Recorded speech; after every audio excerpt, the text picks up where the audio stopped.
Hey guys, welcome back. I hope you are having an amazing day. Let's get right into the stories. The first one is an entitled people story. When the for sale sign went up across the street, I didn't think much of it at first.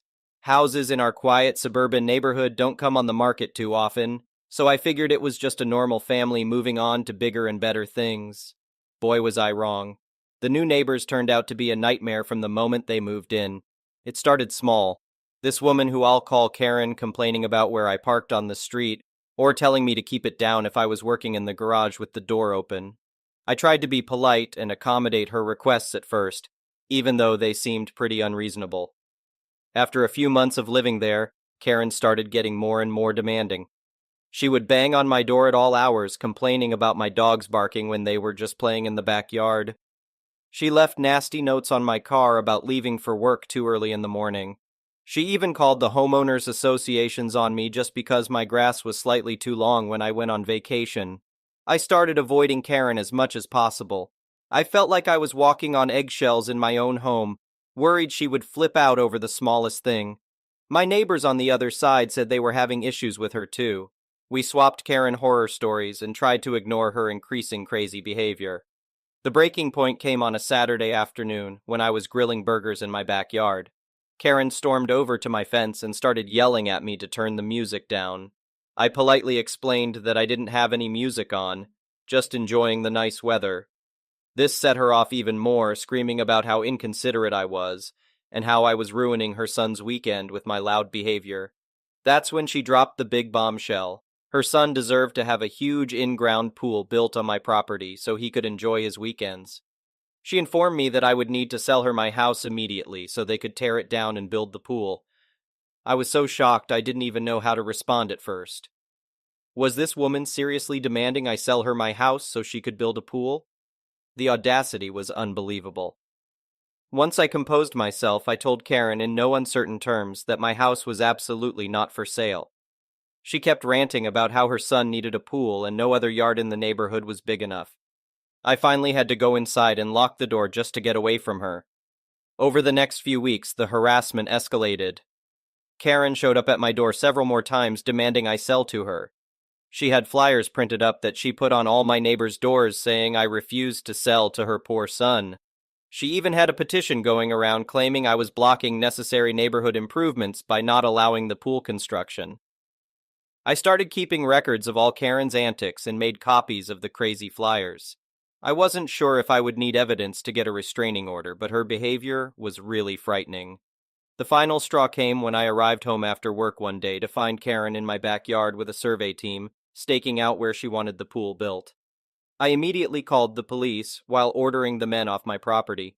The cops came and had to physically escort Karen back to her house, though she was still shouting about how I was denying her son. The police report and stack of documentation I had on Karen's harassment paid off. I was able to get a restraining order that prevented her from contacting me or coming on my property. Karen also got slapped with fines from the homeowners associations for her illegal survey and unauthorized encroaching on my land. The victory was short-lived, though, as Karen and her family moved a few weeks later. I don't know if the homeowners association's fines or restraining order motivated their quick exit, but I was glad to see them go. The new neighbors keep to themselves, though I did warn them about Karen in case she tries any of her crazy antics on them. After my nightmare experience with that entitled woman, I appreciate my normal, peaceful neighborhood more than ever, and I'm now hyper-vigilant about any new for sale signs going up nearby.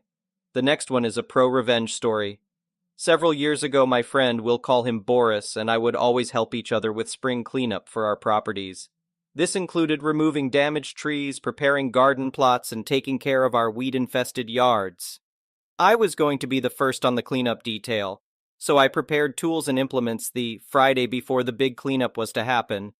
I sharpened tools and chainsaw chains, the lawnmower blade, and just got everything in order.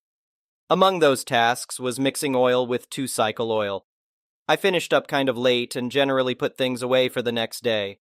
The next morning, Boris showed up with coffee and biscuits around 8 a.m. As we were sitting on his tailgate enjoying breakfast, my neighbors rode by in their beat-up Chevy Cavalier, smoking like a freight train. We'll call them Rocky and Bullwinkle. Boris and I made the usual jokes about the amount of smoke pouring from the exhaust. Damn, bet they go to the gas station and fill up with oil and check the gas. We soon finished breakfast and thought no more about it. As we began to get the tools laid out and hatch out a plan of attack, I could not find my gas cans. No mixed gas, regular gas, or a gas can in general. That's when it dawned on us why the car Rocky and Bullwinkle were driving was smoking so badly. I was pissed, to say the least. Well, all Boris and I could do was go shopping for gas cans, gas, and more two-cycle oil. After we returned, we saw Rocky and Bullwinkle pass by several times, but all in all, we got a lot done. The next weekend, we dedicated to cleanup at Boris's. A weekend or two went by, and we had a family dinner at my wife's grandparents', Rocky and Bullwinkle's. Toward the latter part of the evening, we were having a few drinks. Most people had left, and myself and my wife's grandfather were shooting the breeze when I had to take a leak. As I was doing so, I saw a gas can with very distinct paint on it. I inquired from the old man about how it came into his possession, and he stated Rocky and Bullwinkle left it there. I simply explained it was mine, as was another, and loaded them into my truck. It ate at me every time that POS car with my post neighbors went by, so I hatched a plan from a rotten egg. I went and bought a few gallons of gas, a few gallons of diesel fuel, and some other various oils. I made a concoction of these different chemicals, and filled my new 6-gallon gas can I had to purchase. With some clean gas, I filled the lawnmower and cut some grass that evening, making sure Rocky and Bullwinkle saw me. Then I put everything away but forgot and left that rotten egg gas can out. I got up and went to work the next morning and didn't even think to check on the can. But when I got home, I checked and it was gone. My wife informed me that my plan must have worked, as she watched Rocky and Bullwinkle go in and out with the car, not only smoking but spitting and sputtering as well. The last time they rode out, they didn't ride back in. They gave me about an hour of peace before they came over and wanted to know if I could look at the car and see what was wrong. If it could not be fixed on the side of the road, maybe tow it home. My response? I've had a long day and have a migraine, maybe tomorrow. I saw the panic set in when I told them that. That's when they told me they had no insurance and it was on a main road. Tough luck. So the highway patrol did run across it and had it towed. It was going to cost them around $500 to get it out of impound. Plus they had to have current registration and insurance. The car wasn't worth it. Well, they're those types of people that good luck just falls on them, and the pastor for a local church gave them an old Ford Taurus. It took me a few cans of rotten egg gas, but I got the motor to lock up after about a month. This time it quit in their grandparents' yard. So they scrapped it, and as luck would have it, they got their income tax returns. They bought a nice-looking Ford F-150, but it began having problems too. It smoked really bad. They did take it to a mechanic who eventually found the problem. He got the truck running right again for about $1,500, and I have never had any more gas come up missing. The next one is a petty revenge story. In my mid-20s, early 2010s, I was looking for a used moped. I found one on an online marketplace. The seller didn't want me to go to him, so he met me at my apartment complex. It was a really big apartment complex, so he wouldn't know where I actually lived. He pulls the moped out of the back of his truck and 3 pieces literally fall off of it.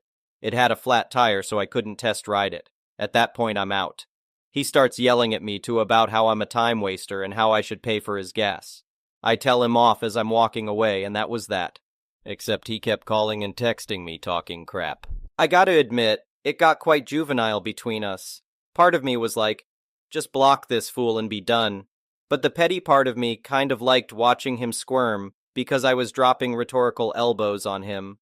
Pretty much all of his insults were something about me being gay and liking gay sex. I'm straight, and my then GF was with me when I met up with him.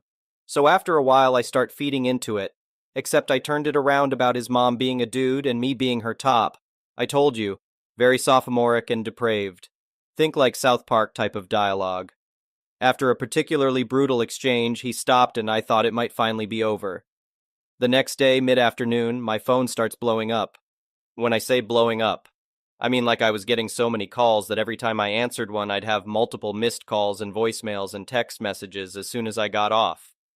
It took a while to figure it out, but he had put up multiple Craigslist ads all around the country for everything from severely discounted vehicles, great deals on fake apartments, and even mail for male casual encounters.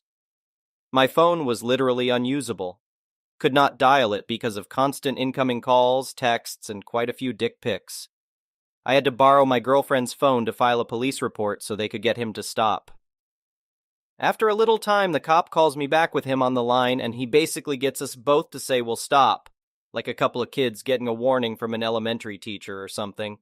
And that was the end, or so I thought. A couple months go by and the calls start again. Again, I call the police, but this time they're less than helpful, basically asking me if I can prove that it's him.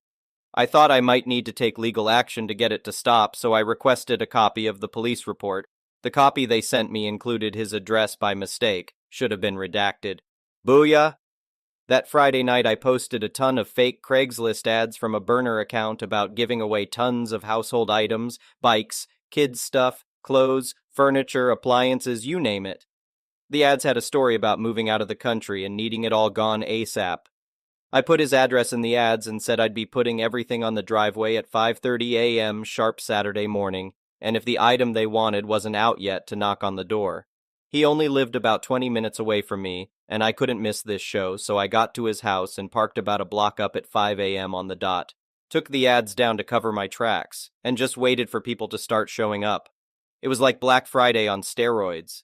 People with pickup trucks and trailers, box trucks, and plenty of people with regular cars too. It was gridlock for a few blocks around his house. People honking like it was rush hour. His lawn looked like a ducking concert, there were so many people. Him and his chick were going absolutely ape crap. His neighbors were waking up and yelling out their windows. I could hear his chick screaming, "I told you not to duck with that dude again." The funniest thing I've ever seen. I was dead. Never got any retaliation. I guess he got the message. He got me pretty good, but I got the better of him in the end. The next one is a malicious compliance story. When I was in high school, I was part of a punk band that played regular gigs at a few venues around the city. We regularly opened for touring bands that came into town. I guess we were a bit of a novelty act since we were all around 15 years old and put on a good show. Well, part of being an interesting punk band is having a wild appearance, and as such, I always had some kind of brightly colored mohawk or spikes on my head. So one day, in the middle of the school year, the school sent home an updated dress code notice that now included no unnatural hair colors or styles, and a few other annoying changes that were specifically directed at me and my friends. At the time, my hair was actually bleach blonde, so technically I didn't have to do anything. But when I got home, I remembered that I had a ridiculously plush curly gray granny wig that I had bought as a gag. That's when my devious little mind had a great idea. The next day at school, I showed up in combat boots with a plaid suit and my hilarious granny wig. During first period, I had a really nice teacher who complimented my humor. Second period, I had a real hard-ass teacher who I knew must have had something to do with the dress code change because we had actually argued about my appearance before. So I showed up early to class and took a seat. Class was about to start and the teacher walked in, got everyone quiet and at attention. Then I noticed him notice me. He called me out. "Yes, sir?" I asked. "Take that ridiculous thing off your head right now," I complied. And as I took it off, my freshly dyed bright blue mohawk sprang up. The look on his face was priceless, and the whole class was stifling their laughter. We all knew he was going to have to choose. He just tightened his mouth, shook his head, and said, "Ugh, whatever." I got to do this with every hard teacher for the rest of my day, forcing them to make the choice between the devil and the deep blue sea. Inevitably, it seems I was able to make the rule unenforceable, and after a few weeks, other kids were showing up with unnatural hair as well. No one gave us much resistance after that. The next one is an entitled people story. I call my stepdaughter's entitled boyfriend Wreck-It Ralph. No relation to the trademarked cartoon, just a coincidental name. He has a tendency to break, ruin, or tear up everything he touches. My stepdaughter, who is actually a sweet and endearing young woman whom I love dearly, has, like many young women with self-esteem issues, allowed herself to be led astray by WIR. In the year they've been together, she's lost everything. But at 23, she is old enough to learn her lessons without us parents coming to her rescue until she gets rid of WIR and gets back on track. When they first got together, they lived with her dad and me for a few months. It very quickly became apparent that WIR had a chip on his shoulder when it came to me. He would carry tales to my husband, causing us to argue, despite my husband telling WIR many, many times that it was my house, and everything in it was mine. WIR would keep asking my husband, not me, if he could have this or that, and that's if he asked at all. They kept getting more and more animals, despite our telling them no more. Neither of them was taking care of the ones they had, buying dog or cat food, or cat litter. My husband and I were responsible for all of that. They weren't picking up the messes, and they weren't training them, allowing them to tear up our belongings. Marijuana is legal in our state, and there is a dispensary in our town. The only work these two would do is door delivery, her job with the daily payout, just to get enough money for WIR to make a purchase at the dispensary every day, along with eating at fast food restaurants. WIR's chip on his shoulder when it came to me was such that they brought my husband a soda one night, walking in the back door right past me, calling out loudly, "We got you, your favorite soft drink," to my husband in the living room with zero inclusion of me. Another example is my stepdaughter asking if she could use my debit card to go get drinks for the four of us at a local convenience store one hot day, while my husband and I were unloading stuff from the truck and trailer in the backyard, which was no problem. However, when I checked my account, they had spent $20 on food for WIR without asking. The final straw came when I told them they had to replace the bedroom door their dog had chewed the bottom out of, and I refused to allow the pit bull mix they wanted to rescue, even though it had a bite history, to enter my home. They moved to my stepdaughter's mother's home at that point. During their time there, my stepdaughter kept getting tickets in her car, which is only registered to my husband. They weren't paying their insurance. I had bought my stepdaughter her own policy and paid the startup out of my own money when they lived with us, and didn't pay the plate renewal. Now her license is suspended, and it cost my husband and me $600 to get the plates. Again in his name only, unsuspended. Plus, they had damaged the car, and it needed repairs, so he took it from them. Before her license was suspended, but after the police took the plates from her car, my husband let her use his truck, which was on my insurance policy. WIR drove it even though he has no license, and he blew the motor in it. It is now sitting and can't be used. I told my husband I would put the car on my insurance for him, but only if he drove it. If he returned it to them, I was canceling the insurance, which I've stood by. Nevertheless, WIR called daily, demanding my husband return the car to them once it was legal and fixed. After 3 weeks, my husband finally said, "Look, you dumbass. I don't know what it is that you think you're trying to accomplish here, but you're not demanding anything from me, and you're not getting the car back. I may have originally bought it for her before she got with you, but it is my car in my name, and I'm keeping it in lieu of the truck you ruined. Don't call me again about the car, got it?" We had been hearing of ongoing disputes between my husband's ex and WIR. Things got so bad that WIR told my husband's ex-wife to pack her crap and get the F out of her own home. Another time he told her to shut the F up and remember who she's talking to. So we all decided it was time to let our daughter hit rock bottom since she wasn't seeing how WIR had taken her from being a sweet, lovable, well-liked, and responsible girl in a college nursing program to this person with a criminal history and no prospects at the moment. My husband's ex-wife moved in with her boyfriend, turning the power off at the home she had been renting, and told her former landlord, whom she was actually longtime friends with, that she wouldn't allow it to affect their friendship if he evicted them for squatting, since neither were on her lease to begin with. When my stepdaughter called wanting to come back, my husband told her she could, but WIR could not. Now they are staying at a homeless shelter in the town where WIR's mom lives, and WIR's mom won't let them live with her either. We hate to see her go through this, but this entitled WIR she won't let go of has really brought her down, and she can do so much better. This guy actually told us once he couldn't work at a factory that he interviewed at because it was climate controlled and his heart condition won't allow that. And then he argued with me and my husband that climate controlled meant controlled by the climate, so it was hot in summer and cold in winter.